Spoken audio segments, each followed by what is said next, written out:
Greetings. This is Chad Spencer in Eugene, Oregon. I'd like to share some thoughts about preparedness, resilience, permaculture, and sustainability. So let's start with a presentation with some visuals, graphics. This is the first in a series of Zoom presentations and companion site tours. You can see the entire schedule at my website, suburbanpermaculture.org. The site tours take place here in Eugene, but the content applies anywhere. But again, this is suburbia specific. A growing number of people are becoming interested in preparedness, resilience, and sustainability because social, economic, political, and environmental conditions are looking increasingly uncertain. These are just some points of departure so you know more where I'm coming from, a little bit of context here. Preparedness can be a point of departure to resilience, paradigm shift, and moving towards sustainability. Mainstream preparedness is a smart and prudent, but it can be upgraded with more personal, social, and environmental benefits to be gained. That's what this presentation is about. Preparedness does not address the source of many of the problems we're concerned with. Preparedness is reactive. It's making ready for after the fact when there is a disruption. Most of the problems that call for preparedness are human caused. There's more money to be made by selling products and services that create problems and then selling even more products and services to fix those problems rather than simply not creating so many problems in the first place. The mainstream economic system prefers money-making problems over honesty, accountability, public health, and common sense. People interested in preparedness care about their own safety and their families and communities. They would likely be receptive to learning more about further actions they could take to increase their safety and security beyond basic preparedness. Are disasters baked in? Are they unavoidable? We really don't know for sure, but we can take mainstream preparation to a higher level to improve the odds of better outcomes. The actions to take mainstream preparedness to a higher level include reducing our ecological footprints, self and cooperative empower, building social culture, community culture, creating healthy alternatives to the consumer society are the same actions and skills of paradigm shift and moving towards sustainability. The more people taking these actions, the better. There's no guarantees, but what we're going to be looking at here is just simple common sense. I made this chart, and what this chart does is it illustrates a continuum of starting from where we are right now, of course, the consumer culture, and with more interest in our well-being, we move towards preparedness. We can move from preparedness more towards resilience and even more ambitious, moving towards sustainability. So the consumer culture is where we are now. If we don't make significant changes in how we consume, what our lifestyles, uh, our homes, our transportation, we can only expect more of the same and worse if we don't take major action. Of course, we have scientists telling us this. uh, so more people are becoming interested in preparedness because the news is full of these types of stories about storms and fires. We can't do a whole lot to prevent an earthquake, but these other types of disruptions uh, are very much human centric. And we can do something about improving our preparedness, maybe even mitigate some of these problems if they're not so baked in. But from preparedness, we can move towards resilience, and resilience becomes a little bit more proactive. It becomes a little bit more a part of our own participation. I have in this chart actions related to resilience. Reducing eco footprints will become acquainted with the term allies and assets, prioritize time and money, permaculture trainings, block planning. I want to mention also that these actions we go into more detail in upcoming presentations, and I go into even more detail in a book that I'm writing titled A Primer for Paradigm Shift. These are all important actions to take for moving towards resilience. And then, of course, the holy grail of the human experience is to live within the boundaries of the natural world. And the social counterpart to that, my ideal is a society that places a very high importance to the ideal of bringing out the best and positive human potential. And moving towards sustainability, we take these actions much further, and then there's even more ambitious realms for this adventure to move towards sustainability.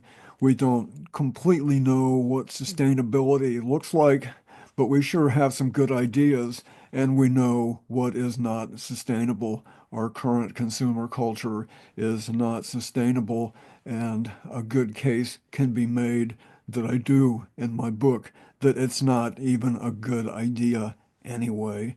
A society based on consuming excess amounts of energy and resources simply because they're there and we're rich enough that we can afford it is not a sound basis to build a civilization. So the, we can move on to River Road, Santa Clara neighborhood plan. What this means here is we have a neighborhood association. Eugene has a neighborhood program.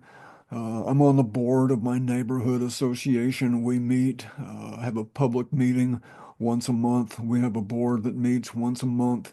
But a neighborhood association exists to help make the neighborhood a better place to live in whatever ways the neighborhood decides. Um, so the short story here is we worked on a neighborhood plan for years with the city and came up with a lengthy uh, set of ideal actions that we would like to see take place as our neighborhood evolves into the future. And of course, that includes development, it includes the environment, traffic, uh, social well-being, inclusion, all these different types of concerns that any neighborhood would have that and we all want to live in a healthier, more secure, clean, safe location. So these particular goals here refer more to the environment and our lifestyles here. And these were distilled from these public meetings. So these are actually action items for our neighborhood plan, and they fit completely within the realm of moving towards sustainability. Invest in infrastructure development that's resilient, enhances food, water, and energy stability, preserve ecosystem functions, promote home and neighborhood food production and storage through community education, outreach, and programs, promote renewable energy, educate and prepare for natural disasters, plan for a transportation system that is future oriented, environmentally responsible, transitions to zero carbon, encourage actions on residential, commercial, and public properties that enhance food and energy production, water storage, and conservation, build community support and participation in small-scale resilience networks. So these are all wonderful ideals. It's up to us to make these happen, but my thoughts on sustainability derive from these kinds of ideas. And this is an official document here. So much of what we want to see is a shared opinion among a lot of people here in our neighborhood, and I think probably many places in the United States. So this um, set of photos just compares a little bit standard mainstream preparedness and then some ideas, some images that show a little bit more of moving into the realm of resilience. Of course, this picture comes off the internet. I wish I had all this together in my own home. But of course, there's water, and there's food, there's radio, there's first aid. So these are standard types of preparedness elements. Resilience, and resilience, of course, is a very broad topic. This is only a part of what resilience can look like. But for example, here on my property, I have a 6,500 gallon rainwater system. I have 3 tanks that I catch rainwater in. I have a greenhouse that gives me a good start on the growing season. Producing more basic needs on site is a very important part of resilience. This is a meal I had several weeks ago. All of this from my garden right here, and even that was late wintertime. How can we preserve, store food? We can do that in 5 gallon plastic buckets with grains and beans. That's a good idea, but also we can enhance and take that food storage and that resilience action a bit further than a 5 gallon bucket, which is good. But this adds to that level of resilience and preparedness.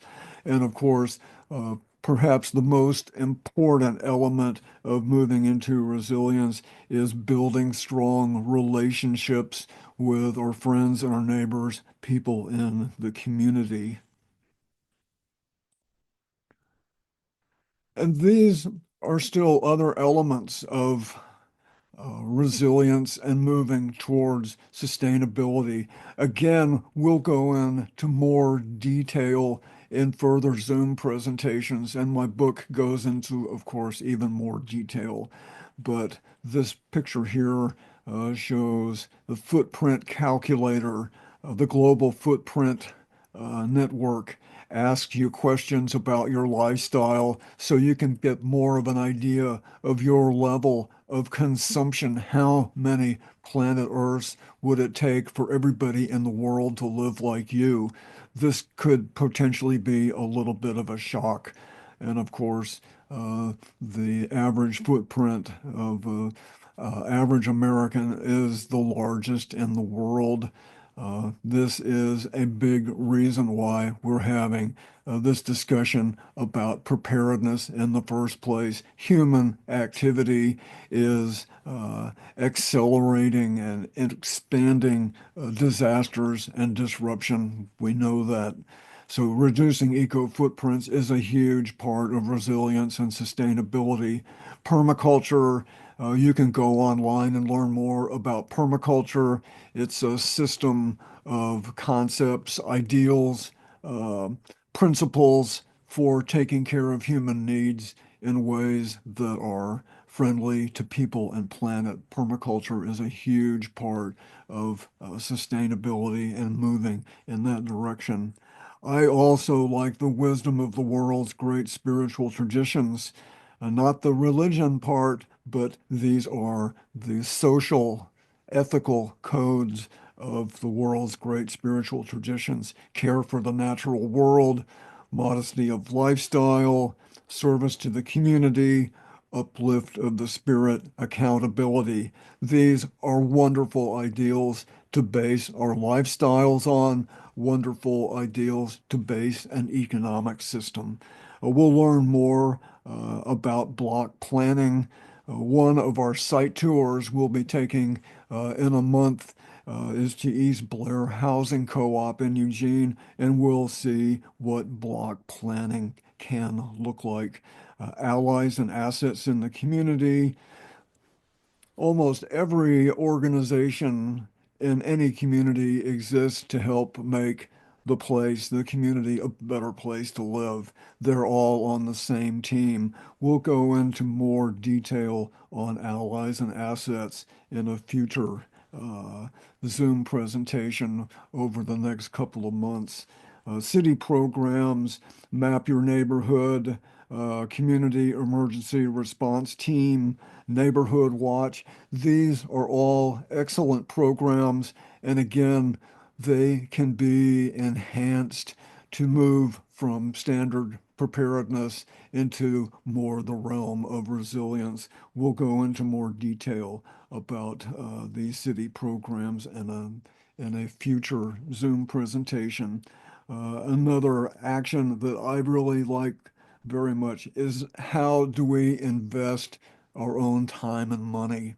Do we go for the $50,000 kitchen remodel, or do we instead spend that money on perhaps an edible landscape, permaculture, transformation of a property, or donating some of that money to a worthy cause in the community where we live?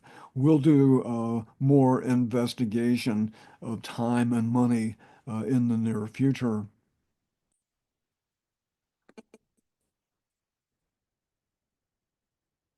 These here are site tours, front yard gardens, and community building in my neighborhood. These just shows some specific examples of moving towards resilience here in my neighborhood. River Road is very suburban. Some parts of the neighborhood are go back 30, 40 years, early suburbia, and there's still infill going on in my neighborhood right now. But this is a site tour to see what front yard gardens look like. We'll take a closer look at front yard gardens in another presentation. But Eugene hosted neighborhood associations from all over the country several years ago in a conference. And we invited participants in that conference to come and take a look at River Road and see what permaculture can look like applied to suburbia. People from all over the country. We showed my property, some other nearby properties, and their reaction was we had no idea people were doing this kind of stuff. So outreach is a huge part of taking these ideas to a wider audience.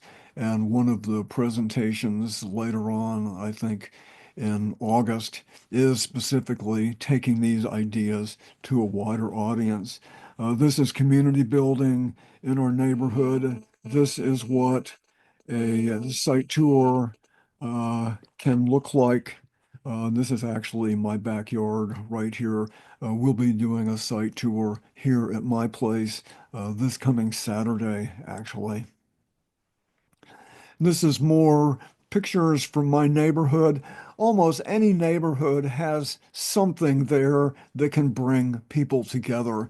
It might be more social, it might be environmental, but it always includes people making common cause with each other. All of these pictures are about the idea of taking what's available uh, in our neighborhoods, in our homes, where we live, and making those assets, improving, working on those assets for the good of the community and the good of the environment as well.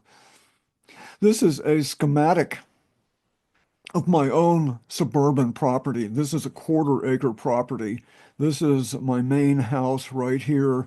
This is the structure where I live. I'm actually sitting here right now, my passive solar bungalow. Excuse me. And there's so much edible landscape here, fruit trees, brambles, grapes. These are my rainwater system. So this illustrates what a more resilient suburban property can look like. Every suburban property is unique. I have a pretty good property right here. This is the south side, this is the north side, so this is where I have most of my vegetable garden. But there are permaculture features everywhere. I took out my driveway. I have food growing where there used to be a driveway. So we take a closer look at this on our site tour. This is a current photo of my backyard. This used to be a patio. Now it's a passive solar space. I have a Gavaloon roof. That's the best kind of surface for catching rainwater. Figs, lemon, almond. There's just food growing everywhere here. This could be a common practice, resilience moving towards sustainability. This type of suburban landscape would become far more common. This could create a lot of jobs, transforming suburbia as well. So a single property is great to do a transformation. This wonderful ideal here, this is my neighborhood, my house here. I wish this was all reality here. This is with taking down all the fences. This is with a lot of neighborhood collaboration and cooperation. This is sort of the vision right here. These rectangles would be accessory dwelling units to increase our residential density. People still have their own private property.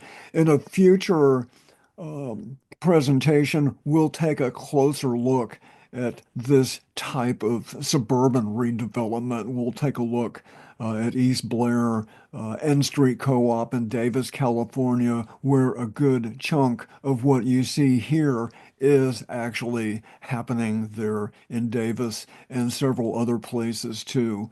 But the reimagining what our homes and communities can look like is a huge part of resilience. And with moving towards sustainability, we have these opportunities. Again, how do we prioritize our own time and money?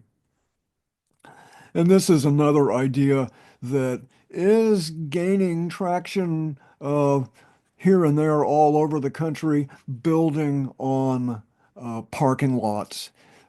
This is an important part of my opinion of reimagining, reworking our urban places is building on parking lots.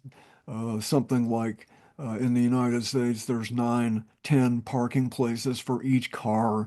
That takes up an enormous amount of space. We know that there are suburban strip malls all over the country, many thousands. This is our local one. I go to this particular location. It's a mile away.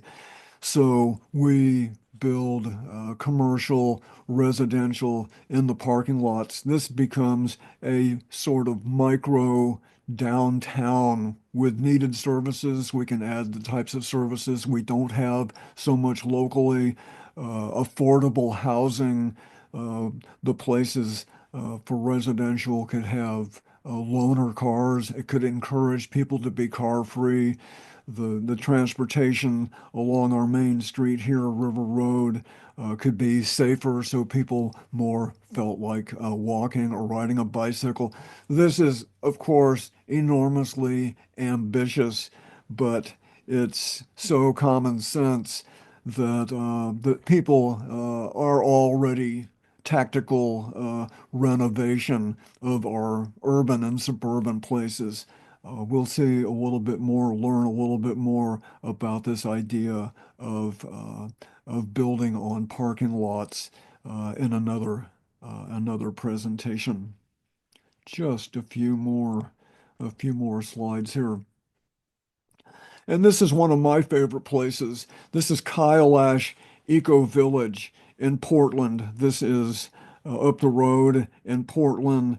The short story here is that Ole Erson and his wife Maitre wanted to start an eco village. They ended up buying a rundown apartment complex that featured drug shootouts. A fourth of the units were uninhabitable. They bought the place. 15 years later, it's a thriving eco village. Look, these are all gardens here. Where this Mandela garden, this used to be a parking lot. Of course, you can see all this solar.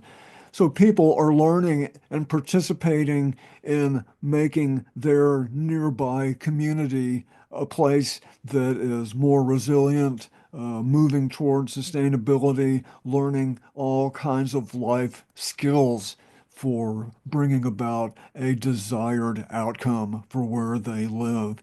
So, how could a story like that be even better? Well, it is even better because now this apartment complex here has been purchased and it's in its third year of transformation into another eco village. This one called Annapurna Kailash. These words, I think, come from Nepal, an interest of Ole and Maitre, but they actually share a boundary. Imagine there's tens of thousands of apartment complexes all over the country that could become models of resilience and moving towards sustainability. You can check their website, Kailash Eco Village. If you looked up Kailash Eco Village, Portland, Oregon, you could find their website. They've done an excellent job of documenting and explaining what they're doing there. This should be a common practice. Again, this could create jobs for doing this type of transformation. Very much fits within the realm of resilience, preparedness, and moving towards sustainability. Here's an action that I definitely encourage people to consider is organizing your own site tour where you live. Do you have different types of permaculture or preparedness uh, projects going on where you live in your own home? Do your neighbors, do you know somebody who's doing this? A site tour is just such a fun and educational activity to bring people together and share what we're learning for moving towards a more healthy and uplifted type of future. Uh, you may have, if you're in a city, there are meetup groups that might be permaculture meetup, perhaps with the title Urban Homesteading, Organic Gardening. Connecting with other people with these types of ideas can unleash all kinds of positive energy for building community and improving the outcomes. Um, of our current condition when people work together, build trust, learn the skills, communication for working together. Uh, Site tours can be the beginning of building that kind of civic culture. So we're kind of here, and this is sustainability somewhere off in that direction. Preparedness is a very useful point of departure. There's no need for some new tech breakthrough to deliver a more positive human future. The breakthrough is in our own consciousness and what we do with our own time and money. We have many allies and assets to work with. Moving towards sustainability will not be easy. What I'm describing here is best case scenario, and much of this scenario can happen if people choose to make it so.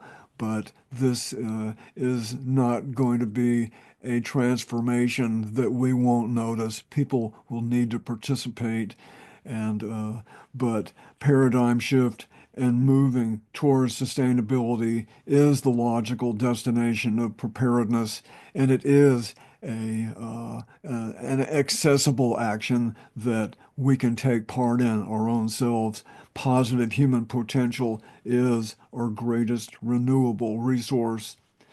So this is the schedule. Just want to very quickly, for people who are Zooming uh, from other places and can't take part in our site tours, I just want to do a quick overview of the coming Zoom presentations. May 27, what are we preparing for? This will be something of a deconstruction of capitalism. That is the primary focus of May 27th. These are all on Tuesdays. Allies, assets, and aspects on June 17th. Who can we work with in the community? This is building common cause. Let's see. Oh, yeah, okay. Um, and then another presentation will be uh, a slideshow showing and telling examples, more widespread, not just in Eugene, but all over the country, of people as individuals, people in collaboration with others. What are they doing to help bring about a more resilient community moving towards sustainability? So that's July 29 and August 12th. Again, I mentioned before, taking these ideas to a a wider audience. So that is what I have to share. Thanks for your attention. Um, you can reach me through my website, suburbanpermaculture.org. Try these ideas out where you live. It's just common sense. So until the next time, be well. Thanks. Bye.